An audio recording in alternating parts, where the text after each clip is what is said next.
Hello everyone, Mike here with you guys once again, and the series continues.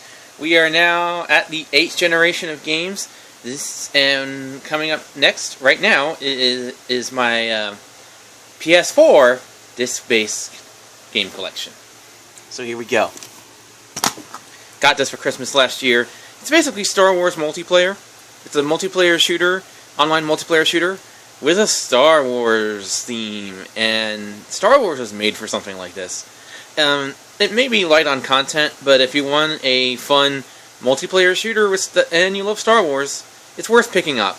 And I'm pretty sure it's cheaper now, so if you're waiting for a price drop to pick it up, I would suggest you go get it now. I understand why you wouldn't want to pay $100 for this thing with that season pass. I don't get season passes usually, and I didn't get one for this. But I was happy with what I got. Multiplayer shooter, Star Wars style. Next up is Uncharted 4: A Thief's End. And this game this has a more somber tone to it. I wouldn't say this one's darker than the previous ones, but it's more somber. And there's definitely moments of where character development, it takes more front and center. I also feel like, unlike the previous games, there's less emphasis on combat and more on the puzzle platforming elements. I think those take the biggest chunk of the gameplay rather than the shooting, which only takes a small part of the game. If you're an Uncharted fan, of course you got this, so I don't really need to say too much about it. Uncharted 4, awesome game. Next up is Injustice, and this is the Ultimate Edition. Has all the DLC characters and everything. This didn't get released on Xbox One for some reason. It's on 360, PS3, and PS4, and on the Wii U as well. But yeah, got this for PS4. Played through story mode pretty quickly. It's pretty fun. I really like it, so I'm looking forward to the second one. Next up is Batman Arkham Knight. Now, this is the last of the main Rocksteady trilogy. I know the Rocksteady's doing a VR game, but it's basically similar to Arkham City, but you get a Batmobile. That's basically it. It's a good game. It's a solid conclusion to the series, and if you're into the Arkham games, you won't be disappointed. However, don't expect the big leap from that City was to Asylum. It's pretty much sits comfortably with Asylum, and similar to how Uncharted 3 was to Uncharted 2, if you get my meaning. Next up is Alien Isolation, and this is a nice, slow-paced but very intense stealth game. It's slow-paced. It takes a while for the alien to show up, and that's how the original film was. It takes its time to build suspense, and that's to its credit because the original film was that way, and they captured that with this game. There are other enemies in here as well, but great atmosphere. This is the first good Alien game that we got in a long time, so definitely pick this one up if you love horror and you're a fan of the first Alien movie. Next up is The Evil Within, and what's interesting about this is I normally find stealth parts harder than action, but it was the opposite for me. The action was more difficult than the stealth.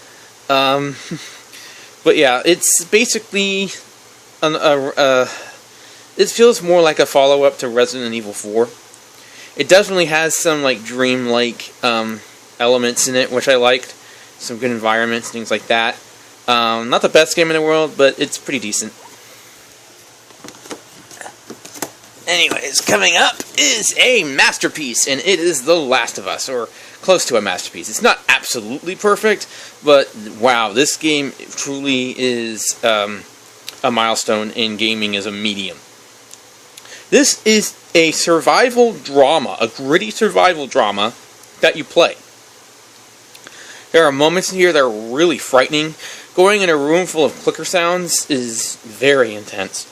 And the ending, I'm not going to spoil it here, but the ending is something that may feel underwhelming at first, but it sticks with you. And then hours later, you realize that it did, and your mind gets, and then you realize just how incredible this game is.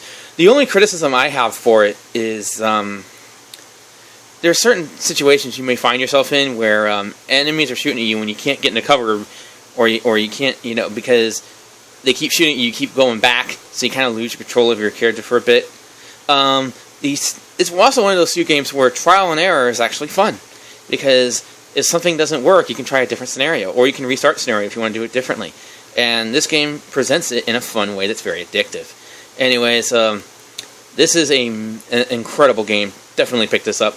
And I like it so much, it even has a dead bunny in it, and I still like this game. So that tells you how great this is. Normally, a dead bunny is a complete fail for me, because I love bunnies so much. Next up is Tomb Raider. This is the Definitive Edition, and this really is a Definitive Edition because the frame rate is higher than on the Xbox One version. When I first played this, I was blown away by the sputtery smooth frame rate. I've seen it in other games, but not in third-person adventure games. And so the combat is intense. You're always moving. They keep you on your toes, but they don't overwhelm you with difficulty. This creates a fair but fun and intense experience. The only part of the game that I feel is a little unfair are the QuickTime events. Sometimes when you see the QuickTime event, as soon as it pops up, it's already too late. So you have to restart and memorize what it is that you have to hit before it shows up in order to get the QuickTime event. But that's a minor complaint. Overall, this is a must-play. The story is kind of underwhelming if you just watch it on YouTube, but if you play it, then you understand why this got so many Game of the Year awards and nominations. And next up, we have Until Dawn. This is a choose your own adventure type of game, similar to Heavy Rain. It's basically a horror film with teenagers trapped in the woods, and the game basically asks, well, if you think the characters in horror movies are so stupid, maybe you could do better. Why don't you try it? This game lets you try it, and I found myself making the same dumb mistakes that characters in horror films make that we yell at them for. So, yeah, this was a lot of fun. It's intense. The only criticism I have of it is that there's too many false jump scares during the first half. But once those go away, and they do, and the scares become real, there's some very intense moments. Like when you have to hold your controller still, because if you don't, the enemy will spot you. It reminded me of Jurassic Park, having to be still, don't move, they can't see you if you don't move, that type of thing. But yeah, really fun, really, really fun game. And finally, my final PS4 disc-based game is Fallout 4. And I didn't rent this, I bought this. Our Netflix, our Redbox, not Netflix, Redbox, it sounds stupid there. Our Redbox allows you to buy used games for the cheap, too. This was like really dirt cheap. So, I will say this game, unfortunately, was still too hard. They didn't lower the difficulty on this, I was really hoping they would, make the easier settings a lot easier than Fallout 3, but unfortunately the survival mechanic is still there. You're still scavenging, otherwise you become underpowered pretty quickly. That doesn't happen in Elder Scrolls, but it happens in Fallout. And that's a shame, too, for me personally, because I love the world and the lore. So, there you go. Those are my PlayStation 4 disc-based games, and I think I have time to do my Xbox One. So let's see. Let's try it out. So let's start with my Xbox One games. See if I can do those. Or continue with my Xbox One games, I should say. This is Overwatch Origins Edition. Overwatch is pretty fun. I think it's a bit overpriced, or way overpriced, but it's still a pretty fun game. I got this for my, so that my fiance's kid, he was really into Overwatch at the time, but of course when I got it, Pokemon Go came out. Not Lego. Pokemon Go. It came out, and I had to, he basically kind of moved on from this. But I enjoyed playing it. It's pretty fun. Next up is Grand Theft Auto 5. One of my favorite games of all time. Still have issues with the online, however, I can at least use the online. I can either play a solo session online, or I can play with one of my friends. I just can't play in a group of people, and it's because my internet connection is too slow for it. But, man, this is an incredible world. It's so diverse and huge, and this is just something you can get lost in for hours and hours, and just have fun playing in it. This is one of my go-to games for a reason. And GTA has always been that, but 5 really takes it to a whole new level.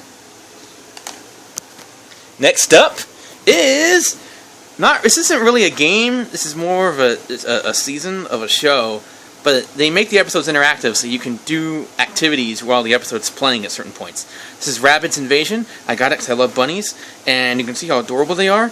And I'm going to point to them right now. Point! Yay, bun! And that's not all. There's another game inside here that I have. Mortal Kombat X. Got this for my birthday last year. Awesome game. Definitely worth playing. Really fun fighting. They're still pretty easy to learn the moves, despite the fact that they're different than how the buttons for the moves are different than they've been in the past.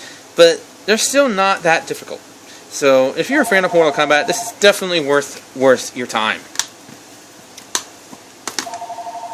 Pause this for a bit. Sorry about that. Not a fan of these interruptions. Really am not. Let's continue now. I hope you saw my last game that I had. Let's continue now. This is Life is Strange. I'm playing through this right now. Really enjoying the story. I really like that this has a more feminine touch to it, which is very rare in games. And it's not heavy on the combat, you know. It's pretty easy for the most part so far, until I got to episode 4, where there was a couple of really hard puzzles. But I'm just about to start episode 5, so I can't give you my full opinion on this yet.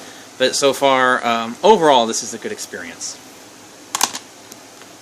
Next up, we have Watch Dogs, and a lot of people were disappointed with this, and I understand why, but it was still pretty fun. I basically enjoyed eavesdropping on people listening to their phone calls. To me, that was the fun part of this. Next up is Call of Duty Black Ops 3. I got it because my friend had it, and it's okay. The campaign is really weird. Very, very weird. They tried to make it intelligent, and I'm like, this is a Call of Duty game. It's not really meant to be intelligent, you know. This is a dumb shooter at the end of the day. Fun shooter, but a dumb one. No, maybe not dumb, but just, you know, it's not a really deep thinking type of a game. So the fact that they made the campaign that way was just weird. But multiplayer is typical. It's basically the same as it's been since Advanced Warfare, and it's still pretty fun. You get to shoot bots, and I enjoy shooting bots. So yeah. Next up is the original Gears of War. This is the Ultimate Edition, and this is the game that started it all. So yeah, what else could I say about it? It's a great game, though. Next up is Titanfall, a really fun game. What's really good about this game is that it blends two very different mechanics seamlessly. You know, you're a pilot, you're on foot, you're wall running. It's very parkour based. But then you get into these giant mechs, and it changes. But yet they flow together so seamlessly. So yeah, this is a must-own for fast-paced multiplayer action. And finally, Evolve, a game that would be fun if people played it. But since they don't, it's really not worth picking up. But if enough of you were to pick it up, I'm going to tell you people to pick it up and play it. Because if you do, it will be fun. It's a very creative concept. Several smaller players go against one giant player. One player is the monster and the others are hunters. And really creative concept. It's a shame that this didn't catch on, but that's because of all those microtransactions that it came loaded with. It just came with too many, and people got sick of it. So there you go, Evolve from the creators of Left 4 Dead, and we did it. We did all of my 8th-gen disc-based games in one video. Anyways, thank you so much. Thank you guys so much for watching, and my next video will be my downloadable games for both 7th gen and 8th gen. So stay tuned for that. Thank you so much for checking this out. Hope you enjoyed my discs, and I'll see you next time. Bye.